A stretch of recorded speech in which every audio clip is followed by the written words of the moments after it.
Air India crash के preliminary reports तो आया है, लेकिन लोगों के मन में बहुत सारे क्वेश्चंस हैं। रिपोर्ट के मुताबिक टेक ऑफ के तुरंत बाद दोनों इंजन के फ्यूल कंट्रोल स्विचेस एक सेकंड के अंदर रन ऑफ से कट ऑफ पोजीशन में चले गए। अब ये स्विचेस करते क्या है? ये फ्यूल सप्लाई कंट्रोल करते हैं। जब रन में होते हैं इंजन को फ्यूल मिलता है और जब कट ऑफ में चले जाए तो फ्यूल काट दिया जाता है, मतलब इंजन बंद हो जाता है। लेकिन ये स्विच टेक ऑफ के वक्त नॉर्मली टच भी नहीं किया जाते, ये सिर्फ ग्राउंड पे स्टार्ट और शटडाउन के टाइम यूज होते हैं। तो सवाल ये उठता है कि जब प्लेन ऑलरेडी हवा में था तो ये स्विचेस कट ऑफ पोजीशन में कैसे गए? रिपोर्ट कहता है एक पायलट ने दूसरे पायलट से पूछा why did you cut off, और दूसरे ने जवाब दिया I did not do so. कुछ सेकंड्स बाद पायलट ने वापस रन पोजीशन में लाने की कोशिश की, शायद इंजन्स को दोबारा पावर देने के लिए, लेकिन तब तक अल्टीट्यूड इतना कम था कि इंजन्स रिकवर करने से पहले ही क्रैश हो गया। Report is not officially saying who moved the switch, सिर्फ इतना बता रही है कि स्विच कट ऑफ पे गए और फिर कुछ सेकंड्स में वापस रन पे लाए गए। एविएशन एक्सपर्ट्स कहते हैं कि ये स्विचेस एक्सीडेंटली मूव होना ऑलमोस्ट इम्पॉसिबल है।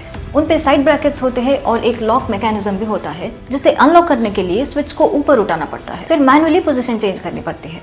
एक सीनियर बोइंग 787 पायलट ने ये बोला कि कोई भी सेन पायलट टेक ऑफ के वक्त अपने हाथ इन स्विचेस के पास भी नहीं ले जाता। अब यहाँ एक और ट्विस्ट है। 2018 में यूएस फेडरल एविएशन एडमिनिस्ट्रेशन ने एक एडवाइजरी बुलेटिन निकाला था जिसमें बताया गया कि कुछ केसेस में इन फ्यूल स्विचेस के लॉक मैकेनिज्म डिसएंगेज हो सकते हैं। रिपोर्ट के मुताबिक अगर लॉकिंग फीचर डिसएंगेज हो जाए तो स्विच को बिना ऊपर उठाए रन से कट ऑफ या कट ऑफ से रन पोजीशन में ले जाया सकता है। इस कंडीशन में स्विच गलती से भी ऑपरेट हो सकता है, जो एक सीरियस कॉन्सिक्वेंस ला सकता है, जैसे कि फ्लाइट के द्वारा इंजन का अनएक्सपेक्टेड शटडाउन। लेकिन एयर इंडिया ने इस एडवाइजरी पे एक्शन नहीं लिया क्योंकि वो मैंडेटरी नहीं थी, सिर्फ एडवाइजरी थी।